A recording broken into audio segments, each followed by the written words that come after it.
अच्छा बच्चों, आज का जो हमारा सेशन होगा वो बड़ा शॉर्ट सा होगा। Public administration CSS 2026 paper attempting techniques. Public ad का पेपर जो होता है, हम थोड़ा सा पास्ट पेपर्स को भी देख लेंगे इसमें। 20-25 मिनट मैं आप लोगों को स्लाइड्स पे जो चीज़ें लिखी हुई हैं वो बताऊंगा।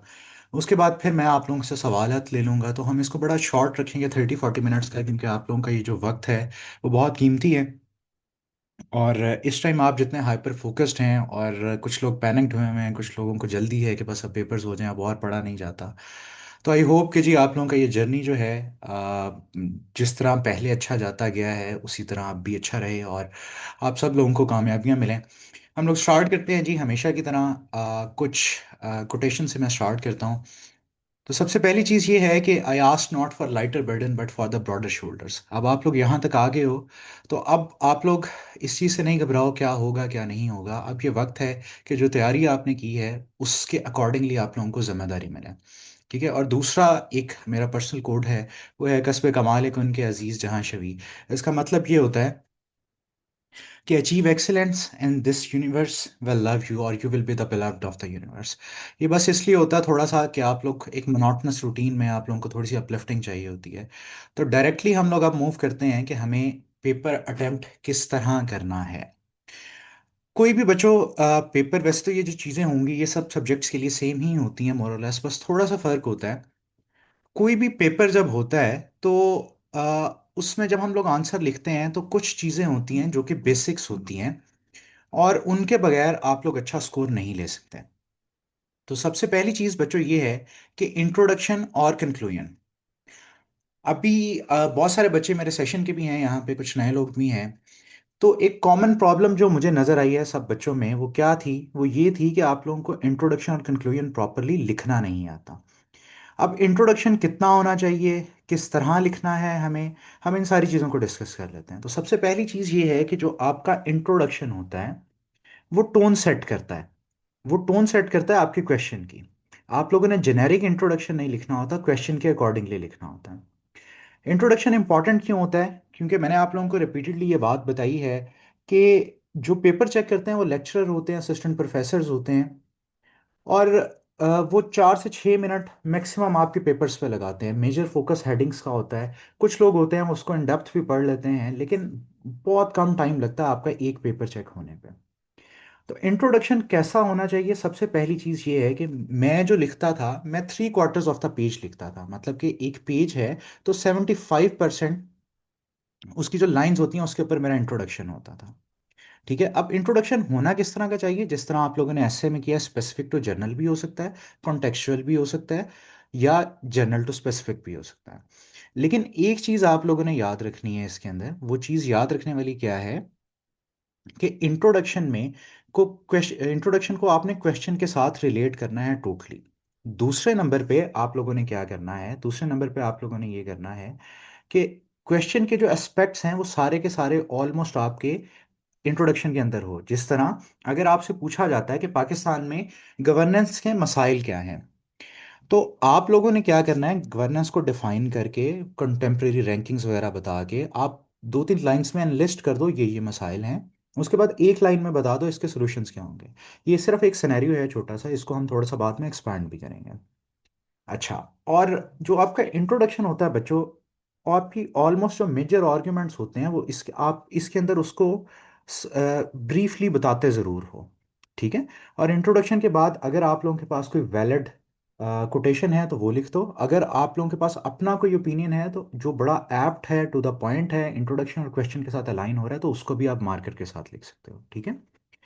अच्छा, दूसरे नंबर पे कंक्लूजन। कंक्लूजन जो होता है बच्चों, वो आपकी सारी मेन हेडिंग्स की समरी होता है। ठीक है। आपकी जितनी भी इंपॉर्टेंट हेडिंग्स होती हैं उसको आपने सम अप करके कंक्लूजन की फॉर्म में लिख देना होता है। हाँ, इसमें जो बुक्स हैं वो ये ज़रूर बताती हैं कि आप इसके अंदर ऑप्टिमिस्टिक एंडिंग ज़रूर कर सकते हैं, कोई ऑप्टिमिस्टिक सजेशन ज़रूर दे सकते हैं। अब ये जो सारे पॉइंट्स मैंने यहाँ पे लिखे हुए हैं, ये क्यों लिखे हुए हैं? क्योंकि आपका जो इंट्रोडक्शन कंक्लूजन है ये आपका ऑलमोस्ट 4 to 6 मार्क्स डिसाइड कर रहा होता है। अगर ये अच्छे नहीं होंगे तो ऑब्वियसली फिर आपके ये मार्क्स डिडक्ट हो सकते हैं। अच्छा। दूसरे नंबर पे जब हम नेक्स्ट स्लाइड पे जाएंगे तो मैं आपको बताऊंगा कि अंडरस्टैंडिंग क्यों इंपॉर्टेंट है। आप एफपीएससी की 2016 से लेकर 2022 तक की जितनी भी रिपोर्ट्स देखोगे उसके अंदर दो चीज़ें कंसिस्टेंट हैं। वो क्या कंसिस्टेंट चीज़ें हैं कि एक तो बच्चों को लिखना नहीं आता, मतलब कि लैंग्वेज प्रोफिशिएंसी नहीं है। और दूसरे नंबर पे जो उनकी कॉन्सेप्चुअल क्लैरिटी है वो नहीं होती उनके पास। तो अंडरस्टैंडिंग बेसिकली बताती है आपकी कॉन्सेप्चुअल क्लैरिटी। जो हम पैराग्राफ राइटिंग देखते हैं, जो आप आर्ग्यूमेंट देते हो या फिर अगर किसी थ्योरी के बारे में बताते हो, उसको जब आप सिंपल वर्ड्स में एक्सप्लेन करते हो तो वो एक्चुअली आपका अंडरस्टैंडिंग का पार्ट होता है। ये भी मोर और लेस 5-6 मार्क्स इसके भी काउंट होते हैं, अंडरस्टैंडिंग के और एक्सप्लेनेशन के। जो बहुत अच्छे पेपर होते हैं उनके पास एज किस चीज़ का होता है? उनके पास एज होता है एनालिसिस का। एनालिसिस अगर तो पूछा गया है तो ठीक है, नहीं पूछा गया तो हम देखेंगे आगे जाके कि क्या कमांड वर्ड्स होते हैं क्वेश्चंस के अंदर, कौन सी कॉमन चीज़ें पूछी जाती हैं जिसके अकॉर्डिंगली हमें आंसर करना होता है। और लास्ट पे ये है कि ये भी एक कंसिस्टेंट सा डू एंड डोंट्स में आता है कि एविडेंस नहीं प्रोवाइड किया गया होता, रेफरेंसेस नहीं प्रोवाइड किए गए होते। लेकिन आपने पहले थ्योरेटिकल पार्ट बताना है, उसकी एक्सप्लेनेशन बतानी है, फिर एविडेंस देना है जहाँ पे ज़रूरत हो। ये नहीं है कि आपने पूरा पेपर ही एविडेंस से भर देना है। फर्दर इसको हम लोग देख लेते हैं एक दफ़ा दोबारा कि एग्जामिनर रिपोर्ट्स क्या कहती है। कि कॉन्सेप्चुअल क्लैरिटी नहीं होती, रेफरेंस नहीं होते, उनके पास लैंग्वेज की प्रोफिशिएंसी नहीं है, थ्योरी का नॉलेज नहीं है। अगर सवाल के अंदर कॉन्टेक्स्ट कोई मेंशन किया गया है तो उसको एड्रेस नहीं किया जाता। फिर ग्रामर वाला वही बात दोबारा से। और ये डू एंड डोंट्स हैं जो कि सारी रिपोर्ट्स हैं। अब आते हैं हम लोग बच्चों जर्नल इंस्ट्रक्शंस के ऊपर कि आप पेपर जब करने लगते हो तो आपने किस तरह करना है। आपको जो आंसर शीट होती है वो आपको पहले दे दी जाती है। और आपके पास इतना वक्त होता है, अगर आप 5-10 मिनट पहले एग्जाम हॉल में चले जाओ तो मार्जिन लाइंस ड्रॉ कर सकते हो। वैसे सीएसएस की जो शीट होती है उसकी एक साइड पे यूं मार्जिन लाइन लगी होती है। जो पेज की दूसरी साइड होती है, लेट्स सपोज कि ये अगर पेज है हमारे पास, तो इस साइड पे आपके पास मार्जिन लाइन लगी होगी। तो ये आप लोगों की अपनी चॉइस होती है कि इस साइड पे मार्जिन लाइन लगाओ या ना लगाओ। ठीक है। अगर लगा लो तो बेहतर है, ना भी लगाओ तो कोई फर्क नहीं पड़ता। लेकिन अगर जो मार्जिन लाइन नहीं लगाते, उन्होंने क्या करना है कि उन्होंने इस पेज के एंड से यहाँ पे थोड़ी सी स्पेस जो है वो छोड़ देनी है ताकि एक सिमेट्री मेंटेन रहे। जिस तरह सिमेट्री का मतलब क्या है कि अगर मैं ऊपर वाली स्लाइड दिखाऊं तो इसमें ये देखो कि यहाँ पे एक ही जगह से सारा कुछ स्टार्ट हो रहा है और यहाँ पे एंड हो रहा है, इससे आगे कोई भी वर्ड नहीं जाएगा। तो इस तरह थोड़ी सी नीटनेस पैदा हो जाती है। ठीक है। तो ये तो बात थी हमारी मार्जिन लाइन वाली। हम्म। अच्छा, उसके बाद एक चीज़ जो मैंने अभी पेपर चेक की है उसके अंदर मेरी अपनी लर्निंग ये हुई कि बच्चे जो है वो सिर्फ इंट्रोडक्शन लिख के क्वेश्चन नंबर लिख के आगे चले जाते हैं। तो एग्जामिनर्स भी जो होते हैं वो इंसान ही होते हैं। तो जब भी आपने क्वेश्चन अटेम्प्ट करना है तो पहले क्वेश्चन का टाइटल देना है। लेट्स सपोज प्राइवेटाइजेशन है, न्यू पब्लिक मैनेजमेंट है, बजट के ऊपर कोई सवाल है, तो पहले आप 2 लाइनों में उसकी एक हेडिंग दे दो ब्रॉड सी, उसका टाइटल दे दो क्वेश्चन का, उसके साथ ही क्वेश्चन नंबर लिख दो, फिर आप स्टार्ट करो। अच्छा, अब ये चीज़ें क्यों करनी है? आप ये कहेंगे ये तो एक्स्ट्रा है, अभी तो सवाल हमारा शुरू ही नहीं, जवाब हमारा शुरू नहीं हुआ। उसकी वजह ये है कि एग्जामिनर को जितनी आप आसानी करेंगे, जितनी उसकी रीडेबिलिटी आप बढ़ाएंगे, उतना ज़्यादा आपका स्कोर आता है। और कुछ पेपर्स मैंने ग्रुप्स में भी शेयर किए थे, जस्ट इन केस अगर नहीं भी किए हुए तो आप लोग मुझे मैसेज कर सकते हो या ग्रुप में मैसेज कर सकते हो, तो मैं दोबारा शेयर कर दूंगा। उसके बाद इंट्रोडक्शन के ऊपर हमने बात कर ली। उसके बाद जो आपसे चीज़ पूछी जाती है, जो मेन क्वेश्चन होता है, अगर तो एक ही पार्ट है क्वेश्चन का, तो उसके ऊपर आपकी 10 से 12 हेडिंग्स होनी चाहिए और वो टोटली रेलेवेंट होनी चाहिए। मेरा तरीका ये होता था कि मैं हेडिंग को ही आर्गुमेंट बना देता था, फिर एक्सप्लेनेशन से स्टार्ट करके एक्सप्लेन उसको करके उसके बाद जो है मैं एविडेंस ऐड कर देता था अगर ज़रूरी हो कहीं पे। अच्छा, अब इसमें एक और चीज़ ये है कि जो C S S P M S की शीट होती है वो थोड़ी सी लेंथी भी होती है, ब्रॉड भी होती है। जो नॉर्मल शीट्स होती हैं उससे बहुत ज़्यादा लेंथी होती है और ब्रॉड होती है। तो मेरे एक पेज पे 2 या 3 हेडिंग्स होती थी, 2 या 3 हेडिंग्स होती थी। और एक गलती बच्चों बिल्कुल नहीं करनी है आप लोगों ने। एक गलती आप लोगों ने बिल्कुल नहीं करनी कि कुछ बच्चे बिल्कुल लास्ट लाइन पे हेडिंग दे देते हैं, बिल्कुल लास्ट लाइन पे। तो वो स्किप हो जाती है। अगर आप लोगों ने देनी भी है लास्ट लाइन पे कोई हेडिंग, तो उसके साथ पीटीओ लिख देना है। पीटीओ क्या होता है? Page turnover. ठीक है। अच्छा, उसके बाद हम टाइम मैनेजमेंट पे जब जाएंगे तो उसमें थोड़ा सा और देख लेंगे। हर हेडिंग को अंडरलाइन कर दें, जो मेन हेडिंग होती है। सब हेडिंग को करने की जरूरत नहीं होती, हर हेडिंग को अंडरलाइन कर दें तो उससे थोड़ी सी प्रेजेंटेशन बेहतर हो जाती है। अच्छा, उसके बाद एक और बात यह है कि जब आप एक्सप्लेनेशन दे रहे हैं या कोई इंपॉर्टेंट चीज़ें आप लिख रहे हैं, तो जो आपका लिखा हुआ है, लेट्स सपोज यही लिखा हुआ है, तो उसको मार्कर से अंडरलाइन कर सकते हैं या उसको मार्कर से लिख सकते हैं। उसकी वजह क्या है कि आपने जो चीज़ एग्जामिनर को पढ़ानी है, तो जो चीज़ स्टैंड आउट कर रही होगी वही वो पढ़ेगा। आपने ज़बरदस्ती उसको चीज़ें पढ़वानी है। अच्छा, मेरे जितने भी पेपर्स में 75+ स्कोर था, उसमें मेरे फ्लो चार्ट्स नहीं थे। उसकी रीज़न क्या है? बड़ी सिंपल सी रीज़न है कि ये पेपर आपका एनालिटिकल राइटिंग का पेपर होता है, एनालिटिकल रीजनिंग का पेपर होता है। लेकिन फ्लो चार्ट्स बनाने चाहिए।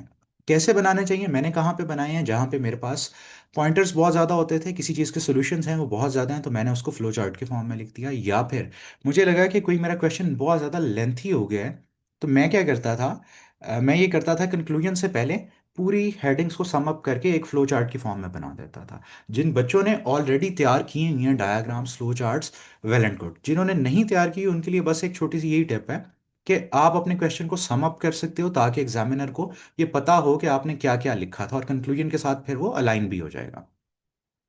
फिर कंक्लूजन की जो बात है वो ये है कि हमें सारी मेन हेडिंग को हमने सम अप करना होता है। और हेडिंग बेहतर ये होता है कि सेल्फ एक्सप्लेनेटरी हो, आर्ग्यूमेंट भी हो सकता है। पैराग्राफ का स्ट्रक्चर क्या होता है कि आप कोई आर्ग्यूमेंट से शुरू करते हैं, उसको एक्सप्लेन करते हैं, एग्जाम्पल दे देते हैं। अच्छा, अब पब्लिक एड का मसला क्या है बच्चों? पब्लिक एड का मसला ये है कि इसका क्वेश्चन जो है उसके 2-3 पार्ट्स होते हैं, समटाइम्स 4 पार्ट्स भी हो जाते हैं। ठीक है। अब पास्ट पेपर्स में भी आप लोगों ने देखा होगा, वैसे भी आप लोगों को अब आइडिया होगा। तो उसका तरीका क्या होता है? आपने आइडेंटिफाई करने होते हैं कीवर्ड्स क्या होते हैं किसी क्वेश्चन के। जो मेन पार्ट है उसको 70% वेटेज दे दें या 60% दे दें। बाकी को अकॉर्डिंगली जिस जिस तरह उसके बारे में पूछा हुआ है उस तरह बता दें। अच्छा, अब अगर कोई सवाल आता है, जिस तरह लास्ट ईयर के एग्जाम्स हैं, 2 पार्ट्स हैं कि ट्रेडिशनल पब्लिक मैनेजमेंट बताएं, न्यू पब्लिक मैनेजमेंट बताएं। तो अब ये 2 पार्ट्स हैं, तो इनको आपको सेपरेटली अटेम्प्ट करना है। आप 4 पेजेस पे एक कर दें, 4 पेजेस पे एक कर दें, इंट्रो कंक्लूजन के अलावा। जो बैलेंस है वो बहुत इंपॉर्टेंट है। तो लेकिन इसमें एक चीज़ याद रखनी है, पब्लिक एड का पेपर लेंथी होता है। पब्लिक एड का पेपर लेंथी होता है। तो उसके लिए फिर आप देखें, अगर तो आपकी राइटिंग स्पीड बहुत अच्छी है तो इसमें कोई मसला नहीं होगा। अगर जिन बच्चों को लगता है उनकी राइटिंग स्पीड अच्छी नहीं है, तो वो पहले सारी की सारी हेडिंग्स ले लें, बाद में उसको फिल इन कर लें। अच्छा, उसके बाद अब थोड़ा सा देखते हैं कि हाँ, एक और चीज़ ये है कि जो पेपर्स अभी रिसेंटली मेरे सामने आए थे वो ये थे कि बच्चे उसमें एग्जाम्पल्स देते हैं, थेरी या कॉन्सेप्ट्स वाले पार्ट को सिर्फ एक लाइन में बता के एग्जाम्पल्स देना शुरू कर देते हैं। तो आप जो भी आर्ग्यूमेंट दोगे उसको आपने प्रॉपरली और थॉरोली प्रेजेंट करना है, उसके बाद उसको एक्सप्लेन करके फिर एग्जाम्पल पे आना है। ठीक है। अच्छा, अ, अब इसके इसके पीछे रीजन क्या है? एग्जाम्पल सिर्फ रिफ्लेक्शन है जो आपने पढ़ा हुआ है। जब आप कॉन्सेप्ट को एक्सप्लेन करेंगे वो आपके अंडरस्टैंडिंग को शो करेगा। अच्छा, अब अगर आप पास्ट पेपर्स देखो इसके, पीएमएस सीएसएस के दोनों, तो पहले आते थे बड़े बेसिक बेसिक से सवालात। 2010 तक कि डिस्क्राइब करो इस थ्योरी को, इस फिनोमेना को एक्सप्लेन कर दो। 2011 के बाद से क्या हुआ कि एनालिटिकल रीजनिंग होगी, क्रिटिकल थिंकिंग के ऊपर सवाल आना शुरू हो गए। अब हमने देखा है कि रिसेंटली एग्जाम्स किस तरह के हैं कि वो पहले कहता है कि define this concept, explain it, and evaluate its pros and cons. तो इस तरह जो पहले 2 डेकेड्स के ट्रेंड्स हैं, हमें ये पता लगता है कि अब उसको अमेलगमेट कर दिया उसने। तो आपको मेंटली इस चीज़ को अब तैयार रहना चाहिए। अगर 2025 का पेपर देखो तो वो 2009 के पैटर्न पे आया था, लेकिन इस बार थोड़ा सा क्रिटिकल भी आ सकता है। तो इसलिए हमें कौन सी चीज़ें, वैसे तो मैंने पहले भी बताई हुई हैं, लेकिन ये कुछ टॉपिक्स हैं जिसके ऊपर रिपीटेड सवाल आते हैं, हाई प्रायोरिटी टॉपिक्स इनको कहते हैं हम लोग। New public management, traditional public administration, governance, citizen engagement, budget के ऊपर हर साल सवाल आता है। पॉलिसी के ऊपर एक सवाल ज़रूर आता है, लोकल गवर्नेंस के ऊपर आ सकता है लेकिन शॉर्ट नोट होगा ये। उसके बाद करप्शन अकाउंटेबिलिटी, ये मस्ट है, इसके ऊपर आता है। इसके अलावा और कौन से हैं? लीडरशिप के ऊपर ज़रूर सवाल आता है, हर साल आता है तकरीबन। फिर ब्यूरोक्रेटिक न्यूट्रलिटी के ऊपर आता है। तो ये वो थीम्स हैं जिसको आप लोगों ने अभी प्रायोरिटाइज करना है इन 10-12 दिनों में। अच्छा, अब आता है हमारा सबसे इंपॉर्टेंट पार्ट। उससे पहले मैं आपको चलें यहाँ पे ले चलता हूँ। अब ये देखो, ये 2025 का पेपर है। आप लोगों के सामने सारे क्वेश्चंस होंगे, आप लोगों को आई होप ये नज़र भी आ रहा होगा। अब पहला देखो कि उसने सिंपल सिंपल क्या पूछा है। उसने पूछा है कि जी डिस्कस कर दो इसकी कोर वैल्यूज़ को, टीपीए को, न्यू पब्लिक मैनेजमेंट को। दूसरे नंबर पे उसने साइंटिफिक मैनेजमेंट का पूछ लिया है, network governance, public choice theory. फिर पब्लिक पॉलिसी का पूछ लिया, बजटिंग का पूछ लिया है, और ये HRM के मसाइल उसने पूछ लिए हैं, और ये लोकल गवर्नमेंट या डेलीगेशन ऑफ पावर से रिलेटेड हैं, और यहाँ पे फिर दोबारा लोकल गवर्नमेंट। ठीक है। अब इसको, मैं अगर आपकी जगह पे हूं तो मैं किस तरह ऑप्ट करूंगा। मुझे इतना पता है कि मैंने ट्रेडिशनल पब्लिक मैनेजमेंट से ज़्यादा कोई चीज़ नहीं पढ़ी, क्योंकि वो हर बुक का, कोई भी बुक का जो फर्स्ट चैप्टर होता है सब बच्चे उसको बहुत ध्यान से अच्छे से पढ़ रहे होते हैं। क्यों? क्योंकि नया नया शुरू किया होता है। तो मैं आंखें बंद करके मैं ये वाला क्वेश्चन पहले चूज कर लूंगा कि मैंने ये तो करना ही करना है। ठीक है। अच्छा, उसके बाद लेट्स सपोज मुझे इसमें से एक पार्ट नहीं आता, मैं इसको स्किप कर दूंगा। आप ओमिशन कर रहे हैं, एक एक चीज छोड़ते जा रहे हैं। फर्दर आप ये देखो कि policy analysis process in Pakistan areas of improvement. अब मुझे ये पता है कि ये वाला जो इसने एक्सप्लेन कहा हुआ है, मुझे इसको डिटेल में बताना पड़ेगा। तो ये वाला जो बच्चों क्वेश्चन है, इसके ऊपर तो 30-35 हेडिंग्स वैसे ही बन सकती हैं। तो यहाँ पे भी देखो 4-4 पेजेस मुझे लिखने हैं, यहाँ पे मुझे लिखना पड़ेगा, तो इसलिए इसको मैं ऑप्ट नहीं करूंगा अभी। जो ये वाला क्वेश्चन है, क्वेश्चन 5, इसको मैं कर लूंगा। क्यों? क्योंकि इसमें मैंने सिर्फ एक्सप्लेन करना है इसकी fix headings and line item budgeting की, परफॉर्मेंस बजटिंग की। तो मैं बगैर सोचे इसको ऑप्ट कर लूंगा। अच्छा, HRM बच्चों को बोरिंग लगता है, मुझे भी लगता था, तो इसको मैं अभी नहीं देखूंगा। फिर मैं देखता हूँ कि delegation, effective delegation of authority, ये भी इजी है। वर्ड डू यू अंडरस्टैंड, इस पे अपना ओपिनियन भी देना है मुझे, इसको भी मैं अभी छोड़ दूंगा। अब ये वाला जो क्वेश्चन है, ये 18th अमेंडमेंट से रिलेटेड है। आप ऐसे क्वेश्चंस हर सब्जेक्ट में पढ़ रहे होते हो, हर सब्जेक्ट में पढ़ रहे होते हो, पाकिस्तान अफेयर्स में, करंट अफेयर्स में, पॉलिटिकल साइंस में, गवर्नेंस एंड पब्लिक पॉलिसी में।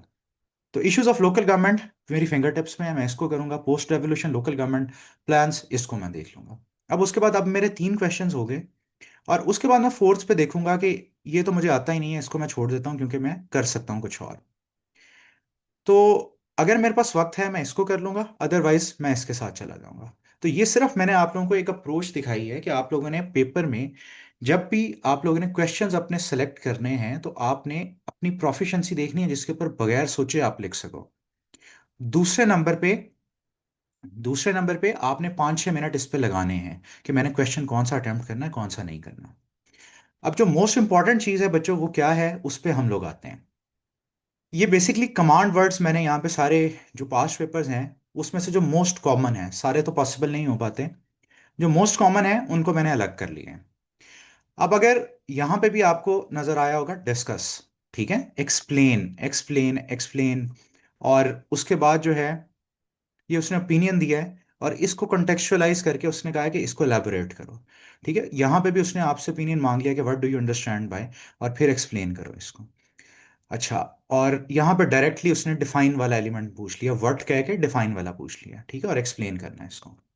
तो इन चीजों को आपने याद रखना है कि क्या की वर्ड क्या है, कमांड वर्ड क्या है। दूसरे नंबर पे जब आप क्वेश्चन देखते हो, तो इस क्वेश्चन को अगर आप गौर से देखो, इस क्वेश्चन को अगर आप गौर से देखो, तो इसके की वर्ड्स अब मैं अलग करूंगा। Core values of public administration, और उसके बाद मैंने अपना एनालिसिस देना है इन दो चीजों के ऊपर। अब कोर वैल्यूज क्या है? वही जो गुड गवर्नेंस के हमारे पास 12-14 एलिमेंट्स होते हैं, पहले मुझे उनको डिस्कस करना पड़ेगा। उसके बाद फिर क्या है, मुझे डिटेल्ड एनालिसिस इन दो पे देना पड़ेगा। तो इस तरह आप कीवर्ड्स को अलहदा कर लोगे हर सवाल के। दूसरे सवाल में आप ये देखो, explain the concept of scientific management, और ऑल्सो इलुसिडेट, मतलब एक्सप्लेन करो, ओपन अप करो, डी कोड करो network governance and public choice theory. तो असल में इसने 3 टॉपिक्स को एक क्वेश्चन में यहाँ पे मर्ज किया है, यहाँ पे 3 टॉपिक्स को एक क्वेश्चन में मर्ज किया होगा। फिर नीचे भी इसी तरह है, यहां पे भी ये देखो कि principles of budgeting, line item budgeting, और नीचे। ठीक है। तो फोकस आपका कीवर्ड मेन इस पे होना चाहिए, उसके बाद आपने इसको डिस्ट्रीब्यूट करना है अपने लेंथ को। लेकिन अब आपको ये पता लग गया कि पेपर इसका लेंथ ही होता है, उसके अकॉर्डिंगली 10 पेजेस पे, 12 पेजेस पे आपका क्वेश्चन जा सकता है। ठीक है। चलो थोड़ा सा हम एक साल और पहले पीछे चले जाते हैं। तो पहले क्या होता था, स्टेटमेंट दी जाती थी, ये कॉन्टेक्स्ट होता था ये वाला। ठीक है। उसके बाद उस पे आपसे ओपिनियन मांगा होता था कि क्या होना चाहिए, क्या नहीं होना चाहिए। उससे पिछले साल में अगर हम ये देखें तो किस तरह था, सीधे सीधे सवाल आए हुए थे, लेकिन शॉर्ट ही थे ये भी।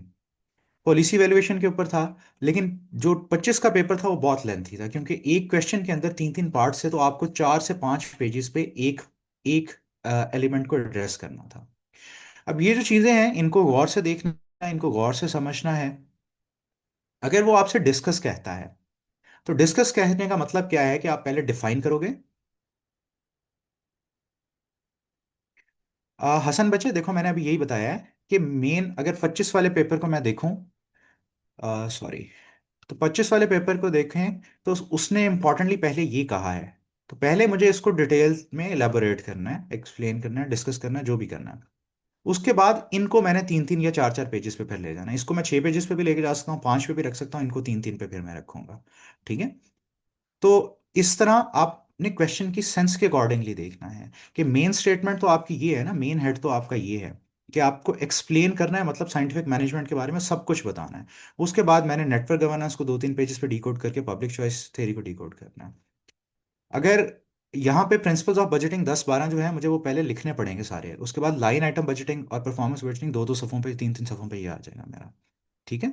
तो आपने क्वेश्चन की नेचर के अकॉर्डिंगली देखना है कि आपको किस तरह एड्रेस करना है, किस तरह नहीं करना। आई होप कि मैंने आपके सवाल को एड्रेस कर दिया होगा। हाँ जी बच्चे, बिल्कुल सही, यही अप्रोच होनी चाहिए। अच्छा, सबसे पहले डिस्कस। डिस्कस के अंदर आप पहले डिफाइन करोगे, उसके पॉजिटिव नेगेटिव्स को बताओगे, रेलेवेंट एग्जांपल्स दोगे और कंक्लूड कर दोगे। जो डिस्कशन वाला एलिमेंट होता है, बेसिकली आपने थ्योरी को ही एक्सपैंड और एक्सप्लोर करना होता है सिर्फ। ठीक है। लेकिन डिस्कस जिस तरह आप लोग दो दोस्त बैठ के बात कर रहे होते हैं, कोई आइडिया होता है, उसमें एक दोस्त कहता है ये अच्छी बात है, दूसरा दोस्त कहता है ये बुरी बात है, और फिर बाद में आप कंक्लूड करते हैं कि अच्छा इसकी अच्छी बातें हैं ये ज़्यादा या बुरी बातें हैं। तो डिस्कस का मतलब ये होता है कि आपने थ्योरी के सारे एलिमेंट्स को भी एक्सप्लेन करना है। उसके बाद आपने देख लेना है किसके फायदे नुकसान क्या हैं, किसके आर्गुमेंट्स हैं, किसके नहीं हैं। जो खुद से समझ आती हैं खुद से भी लिख सकते हैं, जस्ट इन केस आप लोगों के पास रेफरेंसेस हैं। अगर आप लोगों के पास रेफरेंसेस हैं तो वो ऐड कर दें बच्चे। इसकी रिकॉर्डिंग आपको लेट नाइट मिल जाएगी, आज या कल यूट्यूब पे अपलोड हो जाएगी। अच्छा, सेकंड नंबर पे एनालाइज। एनालाइज अब क्या होता है? एनालिसिस जिस तरह हम लोग बनाते हैं कि हम थ्योरी को उसके कंपोनेंट्स में डिवाइड करते हैं, उसके कॉजेशन और उसके अफेक्ट्स के रिलेशंस को देखते हैं। उसके बाद हम देखते हैं कि इसके एडवांटेजेस क्या हैं, डिसएडवांटेजेस क्या हैं, डिफरेंट मॉडल्स यूज करते हैं, जिस तरह 3 E's मॉडल हो गया, फ्रेमवर्क एनालिसिस हो गया, स्वॉट एनालिसिस हो गया। कुछ भी जो उससे रेलेवेंट होता है उसके अकॉर्डिंगली हम उसको एनालाइज करके किसी डिसीजन पे चले जाते हैं। इस चीज को यूं देखो कि अगर आप डिसाइड कर रहे हो, अभी डिस्कस वाला पार्ट था सिंपली आपको सीएसएस करना चाहिए या नहीं करना चाहिए, या सीएसएस के क्या फायदे नुकसानात हैं। एनालाइज वाला पार्ट है कि अच्छा अब 10 दिन रह गए हैं, अब मैं दूं या ना दूं। तो आप क्या करोगे कि आप देखोगे मेरी प्रेपरेशन है या नहीं है, ऐसे मैंने कितने लिखे हैं, या उसके बाद आप ये देखोगे कि मेरी राइटिंग प्रैक्टिस है या नहीं है, मेरे पास रेफरेंसेस हैं या नहीं है। आप एनालाइज करके जो बेस्ट डिसीजन होगा उस पर आ जाओगे। जो एक्सप्लेन वाला पार्ट होता है बच्चों, ये बहुत सिंपल बेसिक होता है। इसमें आप डिफाइन करके उसी के सारे एलिमेंट्स को सिर्फ एलैबोरेट करोगे, एग्जांपल्स भी दोगे जहां पे जरूरी हैं, उसके अलावा नहीं। क्रिटिसिज्म एक पैराग्राफ इसमें आप रख लेते हैं, या पॉजिटिव नेगेटिव का दो पैराग्राफ बना लेते हैं, इससे ज्यादा की जरूरत नहीं होती। ठीक है। तो एक्सप्लेन का मतलब क्या है कि जिस तरह आपने बुक्स के ऊपर चीजें लिखी हुई पढ़ी हैं उसी तरह वहां पे आप रेप्लिकेट कर दो। एग्जामिन का मतलब क्या है? एग्जामिन को देख लेते हैं कि इसके अंदर डिस्कशन का भी पार्ट होता है। एग्जामिन के अंदर इसके अंदर थोड़ा सा एनालिसिस भी होता है। और एक्सप्लेन वाले पार्ट को बेसिक से जब हम थोड़ा सा आगे जाते हैं, तो एनालिसिस और एग्जामिनेशन जो है वो थोड़ा सा मिलता जुलता भी होता है। तो इसके अंदर आप सारे कॉन्सेप्ट्स को देखोगे, उनको स्क्रूटनाइज करोगे, उनके एविडेंस दोगे, एकेडमिक रेफरेंसेस दोगे, और फिर उसकी प्रैग्मेटिक एग्जांपल्स देखोगे, क्यों काम कर रहा है किसी के लिए, क्यों फेल हो रहा है, और इसकी फ्यूचर इम्प्लीकेशंस क्या हैं। फ्यूचर इम्प्लीकेशंस क्या हैं। ठीक है। कमेंट के अंदर सिंपली सिंपली कमेंट जिस तरह होता है, अगर आपसे कहा जाए कि जी उसने कैसा काम किया बताएं, तो ये भी कमेंट है आपका। तो आप, अगर आपका वो दोस्त नहीं होता तो आप एक हार्श साइड ले लेते हैं, ब्लंट साइड ले लेते हैं। दोस्त होता है तो आप कहते हैं अच्छा काम किया लेकिन थोड़ी सी बेहतरी की उम्मीद है। इसी तरह आपने क्वेश्चंस को भी देखना है कि आपने, आपके पास जो गिवन डेटा है, जो बैकग्राउंड है, जो स्टैट्स फैक्ट्स हैं, उसकी बेसिस पे आपने एक रिजल्ट पोजीशन ले लेनी है, आपने अपना एक ओपिनियन रख लेना है। ठीक है। एलेबोरेट और एक्सप्लेन समहाउ सेम ही होते हैं। इसमें आपने टॉपिक को ब्रोच कराना होता है, उस टॉपिक को बताना होता है, उसके सब टॉपिक्स को बताना होता है, और आपने ब्रेड्थ और डेप्थ दोनों को इसमें फोकस करना होता है। ठीक है। उसके बाद एवेलुएशन है। एवेलुएशन के भी डिफरेंट डिफरेंट क्रिटेरियाज होते हैं। जिस तरह प्रोजेक्ट मैनेजमेंट के डिफरेंट को असेस करने के डिफरेंट क्रिटेरियाज होते हैं, वो सक्सेसफुल था, फेलियर था, क्या था, उस तरह आपने इसको स्टेप बाय स्टेप एवेलुएट करना होता है। ठीक है। क्रिटिकली एनालाइज, क्रिटिकली एग्जामिन पहले वाला ही है, लेकिन इसको कॉम्प्रिहेंसिव बनाना होता है। लेकिन जब भी आपसे क्रिटिकली एनालाइज का कहा जाएगा तो आपने दोनों साइड्स को पहले देखना है और फिर बाद में अपना जो फैसला होगा वो सुनाना है। ठीक है। और डिस्क्राइब, सिंपल सिंपल, कि जिस तरह डिस्क्रिप्टिव आपका स्टाइल होता है कि 5W1H, वो आपने उनके अकॉर्डिंगली हेडिंग्स बना के आपने बता देनी है। अगर आपसे जिस तरह लास्ट वाला ये सवाल था हमने इस पेपर में देखा, अगर आप इसको देखो कि अगर आपसे शॉर्ट नोट्स पूछे जाते हैं, अगर वो लिखता है कि सिंपली एक्सप्लेन या right a note on this, तो वो काम आपका सबसे आसान होता है, उसमें नंबर भी सबसे ज़्यादा आते हैं। अगर आपसे शॉर्ट नोट का पूछा जाता है तो आपने डिफाइन करके मेजर मेजर हेडिंग्स बता देनी, एग्जाम्पल जरूरी नहीं होती, कोई एक्स्ट्रा इसके अंदर फ्लफीनेस नहीं चाहिए होती। तो सबसे ज़्यादा नंबर आपको शॉर्ट नोट्स देते हैं अगर आपको वो आते होते हैं। ठीक है। अच्छा, अब सबसे इंपॉर्टेंट है टाइम मैनेजमेंट।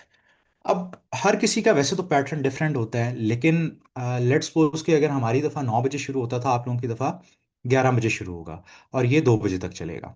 ठीक है। अब हो सकता है ये शाम में भी हो, मैंने डेट शीट नहीं देखी। तो होता क्या है कि पहले 30 मिनट्स जो होते हैं बच्चों, वो होते हैं आपके एमसीक्यूज के। एमसीक्यूज में आपने बड़ी क्लियर कट अप्रोच रखनी है। अगर तो चार पांच दोस्त बैठे होते हैं साथ, तो तब तो पॉसिबिलिटी होती है कि शायद कोई बता दे या ना बताए, लेकिन पेपर में इतने एग्जामिनर्स होते हैं कि कोई नहीं बताता। तो पहले आपने डिसाइड कर लेना है कि या तो आपको आते हैं या नहीं आते हैं, तीसरी इसमें कोई बात नहीं होती। ठीक है। तो मेरी स्ट्रेटजी ये होती थी, या हम दोस्तों की स्ट्रेटजी ये होती थी, 10 से 12 मिनट में हम लोग ये एमसीक्यूज करके हम सब्जेक्टिव पेपर ले लेते थे। अब इस अप्रोच का आपको फायदा क्या होता है? चले हम इसको 9 बजे कर लेते हैं, ठीक है। Thank you Sai. ये 9 बजे से लेके आपका 12 बजे तक होगा।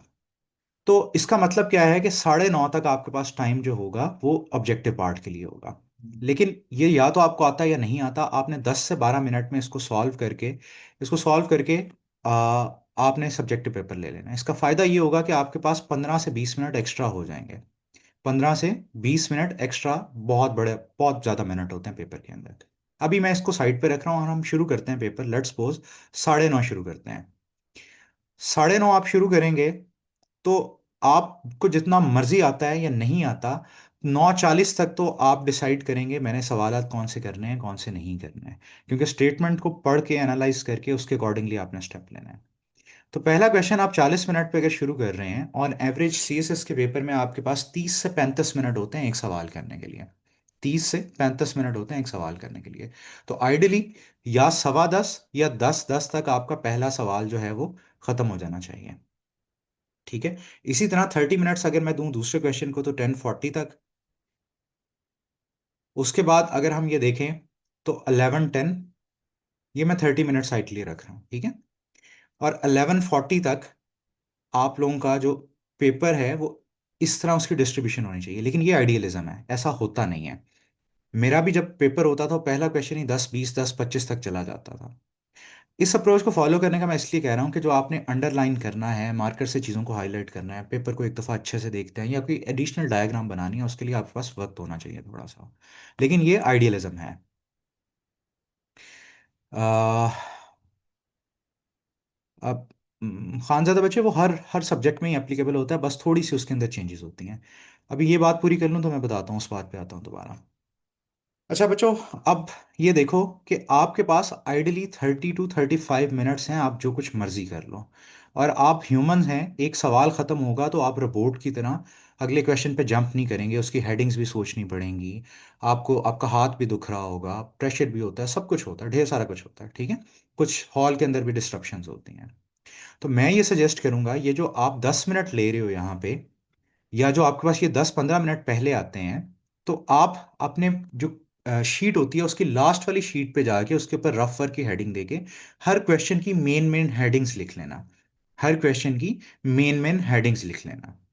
उसका फायदा ये होगा कि जब आप नेक्स्ट क्वेश्चन पे जंप करोगे, अ, जब आप नेक्स्ट क्वेश्चन पे जंप करोगे तो फिर होगा क्या कि आपके पास हेडिंग्स ऑलरेडी तैयार होंगी, आपको ब्रेनस्टॉर्मिंग बहुत ज़्यादा नहीं करनी पड़ेगी। कोई टाइम से रिलेटेड अगर कोई क्वेश्चन है तो पूछ लो, अदरवाइज फिर हम लोग आगे चलते हैं।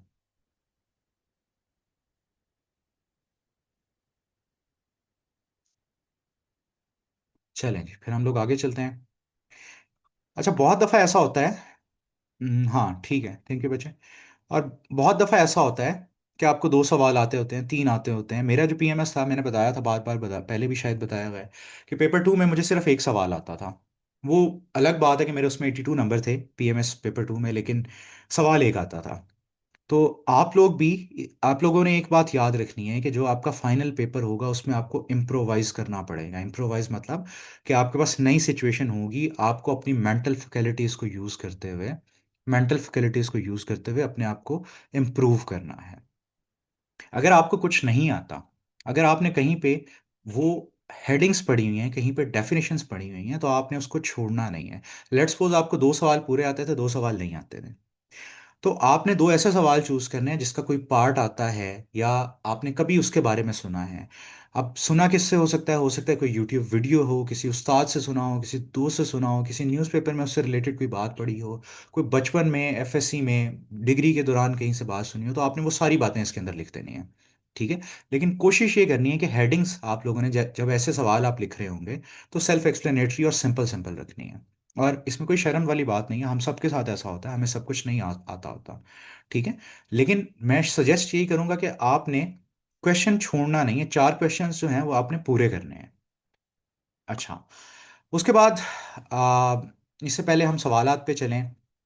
अम, एक कोट है रूजवेल्ट का कि एक अच्छा एडमिनिस्ट्रेटर, पब्लिक एडमिनिस्ट्रेटर वो होता है जो उसके बस में जो कुछ होता है वो करता है, जो उसके पास होता है, जितना नॉलेज उसके पास होता है उसके साथ करता है, और जहां पे भी वो होता है उससे करता है। Do what you can with what you have wherever you are. So best of luck for this. ये बेसिक बेसिक चीज़ें थी जिसको आपने फॉलो करना है। अब हम ले लेते हैं 5-7 मिनट या 8 मिनट हमारे पास हैं, तो उसमें हम लोग सवालात ले लेते हैं। अब मुझे बताओ कि आप लोगों को आई होप कि समझ आया होगा। कोई चीज़ अगर मुश्किल लगी है तो मेरे से पूछ लो, और अगर कोई वैसे डाउट है तो फिर भी पूछ लो। और आप लोगों की बड़े सालों की ये मेहनत होती है, 1 साल 2 साल, ऑन एवरेज तो 1 साल की तो होती है। तो इसलिए आप जिस रास्ते पे चल पड़े हो तो उस पर अपने आप को डाउट नहीं करना। ना घर वाले समझेंगे, ना उस्ताद समझेंगे, ना कोई और दोस्त समझेंगे। तो जिसने समझना है वो आप लोग खुद हैं। तो एक अच्छे एडमिनिस्ट्रेटर की तरह जो नॉलेज आपके पास है, जो आपकी अपब्रिंगिंग हुई है, जो बचपन से अब तक आप पढ़ते आए हो, जो आपका थॉट प्रोसेस है, उसको यूज़ करते हुए पेपर में आपने बेस्ट करना है। वो 3 घंटे ही हैं जिसने आपका डिसाइड करना है, लेकिन उसके पीछे आपकी पूरी लाइफ है, सिर्फ सीएसएस की तैयारी नहीं है।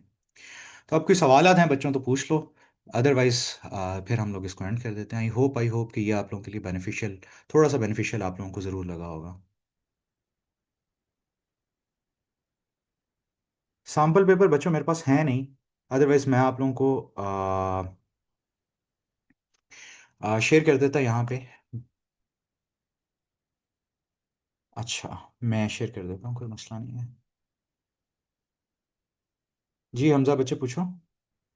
अस्सलाम वालेकुम।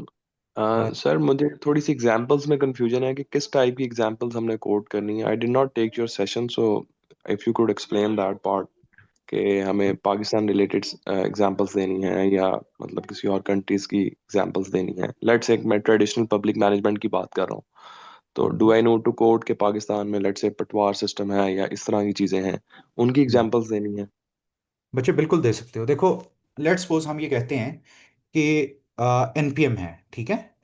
जी। इसके अंदर प्राइवेटाइजेशन सबसे मेन थीम है, या फर्दर थेरीज के अंदर और भी बहुत सारी थेरीज आती हैं, पब्लिक चॉइस थेरी आ जाती है, कुछ और बहुत सारी ढेर सारी चीज़ें आ जाती हैं। अब प्राइवेटाइजेशन है तो प्राइवेटाइजेशन में पीआईए भी एग्जाम्पल भी आ जाएगी, आपके स्टॉक मार्केट की भी आ जाएगी, पब्लिक प्राइवेट पार्टनरशिप भी आ जाएगी। उसके अलावा आपके अब देखो, जिस तरह मेरे माइंड में अब आया कि अल्फा क्रीम के अंदर बहुत सारे ऐसे प्रोजेक्ट्स हैं ब्लॉकचेन से रिलेटेड, जिसमें डायरेक्टली ही सिर्फ कोडर्स को बुलाया जा रहा है कि आप आएँ और हमारे साथ पार्टिसिपेट करें, कोलैब करें। तो कोई भी एग्जाम्पल जो आपने न्यूज़पेपर में सुनी हो, न्यूज़ में सुनी हो, या जो एकेडमिकली कहीं ना कहीं पे मेंशन हो, तो उसको आप एग्जाम्पलीफाई कर सकते हैं। ठीक है। या लेट्स सपोज गवर्नेंस है। आप लोग अब एक ब्यूरोक्रेट की तरह ही सोचे, एडमिनिस्ट्रेटर की तरह सोचे। अब सवाल अगर आता है कि गवर्नेंस के इश्यूज क्या हैं, अब गवर्नेंस के इशू ढेर सारे होंगे। आप उसके ऊपर रैंट भी कर सकते हैं, हम डेली बेसिस पे गवर्नमेंट्स को क्रिटिसाइज कर रहे होते हैं, पॉलिसीज को क्रिटिसाइज कर रहे होते हैं। लेकिन जब आप 70+ में जाओगे तो फिर आप क्या करोगे? जिस तरह पाकिस्तान के अंदर रेड टेपिज्म है, इंफॉर्मेशन शेयर नहीं की जाती, तो इसका रेफरेंस क्या है, बार बार मैंने बताया हुआ है, या यहाँ पे दोबारा बता देता हूँ कि पाकिस्तान को ओपन गवर्नेंस नेटवर्क से 2017 में निकाल दिया जाता है। ठीक है। या फिर उसके बाद गवर्नेंस में गुड गवर्नेंस नहीं है, तो आप उसको किस तरह रेफर करोगे कि यूएन में जो ह्यूमन क्वालिटी इंडेक्स है वो हर साल 2-3 रैंक नीचे गिर जाता है, इस साल 4-5 रैंक गिर गया। सिटीजन एंगेजमेंट की अगर आप बात करोगे तो फिर आप बताओगे कि दुनिया पाकिस्तान को किस तरह देखती है। उसके अंदर कोई भी किसी भी रिपोर्ट का आप रेफरेंस दे सकते हो जो लगता है कि आपको वैलिड है। या फिर सिटीजन एंगेजमेंट में ये देखो कि हमारा जो सिटीजन सेंट्रिक गवर्नेंस तो आ गई है, लेकिन अब वो जो लूप होती है कि गवर्नमेंट से शुरू होकर पॉलिसी बनती है, फिर इम्प्लीमेंट होती है, सिटीजन को उसका फायदा होता है या नहीं होता, जो फीडबैक वाला मैकेनिज्म है वो पाकिस्तान में मिसिंग है। तो पाकिस्तान में क्योंकि सब्जेक्ट प्रोकियल या सब्जेक्ट पार्टिसिपेटरी कल्चर है, तो इस तरह के जब आप जार्गन्स यूज करोगे, प्रॉपर वर्ड्स यूज करोगे, तो फिर आप जेनेरिक से स्पेसिफिक हो जाओगे। एग्जाम्पल आप कोई भी दे सकते हो जिसको आपने न्यूज़पेपर में, किसी डॉक्यूमेंट्री में, कहीं पे भी सुना होगा। ठीक है। ठीक है बच्चे। Thank you. किसी और बच्चे का कोई सवाल है तो मैं एड्रेस कर देता हूँ, अगर नहीं है तो फिर हम इसको वाइंड अप कर देते हैं।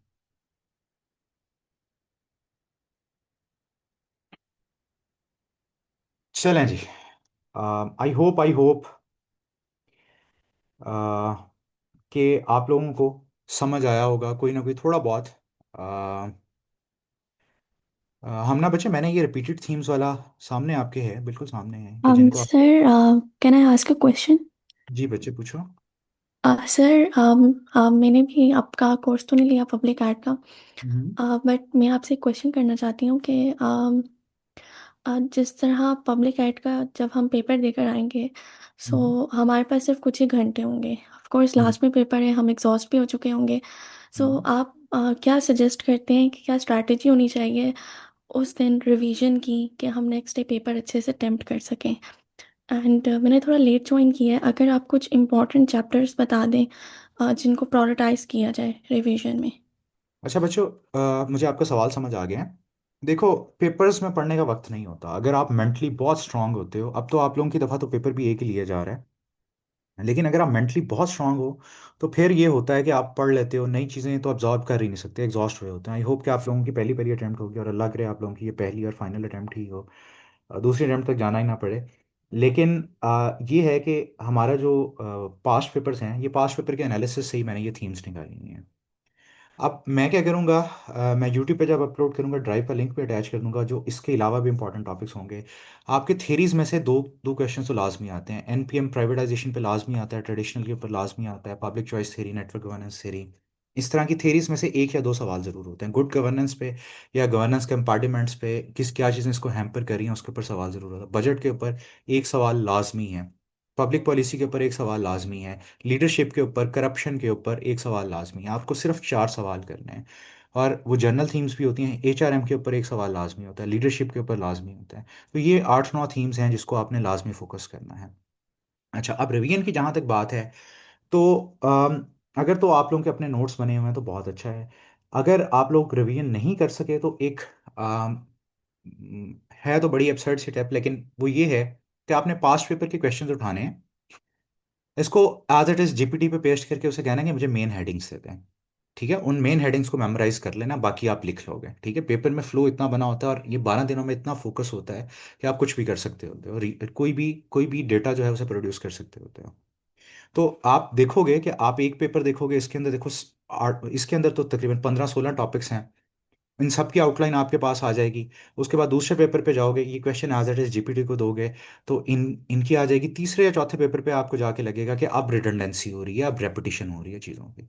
तो शॉर्टली अगर आपने रिवाइज करना और नोट्स नहीं बने तो इस तरह कर लीजिएगा। अगर आपके पास नोट्स बने हुए हैं तो सिंपली ये है कि इन टॉपिक्स को, जो मैंने टॉपिक्स 9 बताए हैं, उनको प्रायोरिटाइज कर लीजिएगा। ठीक है। Okay sir, thank you. चलें जी। विद दैट हम लोग अपना सेशन जो है इसको एंड कर देते हैं। मैं दुआ गो हूँ जी, हर किसी का रास्ता ये बेशक, नो मैटर कि उसका बैकग्राउंड क्या है, वो खुद उसकी एकेडमिक जर्नी कैसी थी या कैसी नहीं है, ये रास्ता बहुत मुश्किल होता है। आप लोगों ने हिम्मत नहीं छोड़नी। आप लोग सबसे पहले जो आप लोगों के लिए क्लैप कर सकता है वो आपकी अपनी ज़ात होती है। और लास्टली ये है कि जिस रब ने इस रास्ते पे चलाया है, वो रब मंजिल भी ले आएगा। नो मैटर आपको सीएसएस मिलता है, पीएमएस मिलता है या कुछ और मिलता है, लेकिन जिस रब ने इस रास्ते पे आपको चलाया है उसने आपके लिए बहुत बड़ा और बहुत अच्छा सोचा हुआ है। विद दैट जी, खुश रहें, ख्याल रखें, ढेर दुआएं, बस परेशान नहीं होना।